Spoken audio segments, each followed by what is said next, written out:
शहरात प्रजासत्ताक दिनानिमित्त विविध ठिकाणी ध्वजारोहण करण्यात आलं। राष्ट्रवादी काँग्रेसचे प्रदेश सरचिटणीस कॅप्टन आशिष दामले आणि शहराध्यक्ष प्रभाकर पाटील यांच्या हस्ते बदलापूरमध्ये ध्वजारोहण करण्यात आलं। बेलवलीतील यशस्वी भवन येथे हा कार्यक्रम पार पडला।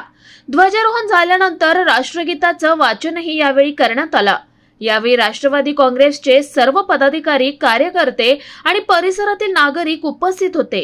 आमचे योगदान देशासाठी व समाजासाठी आहे। आजवर आम्ही योगदान देत आलो आहे आणि यापुढेही देत राहू, असं कॅप्टन आशिष दामले यांनी पत्रकारांशी बोलताना सांगितलंय। सर्वांना सर्वप्रथम 75व्या प्रजासत्ताक दिनानिमित्त हार्दिक शुभेच्छा। दरवर्षीच प्रजासत्ताक दिन असो किंवा त्या ठिकाणी 15 ऑगस्टला राष्ट्रवादी काँग्रेस पक्षातर्फे आम्ही सर्वच कार्यकर्ते एकत्र येऊन हा साजरा करत असतो आणि आज सुद्धा आमचे शहर अध्यक्ष माननीय प्रभाकर पाटील यांच्या नेतृत्वाखाली या ठिकाणी प्रजासत्ताक दिन साजरा करण्यात आला।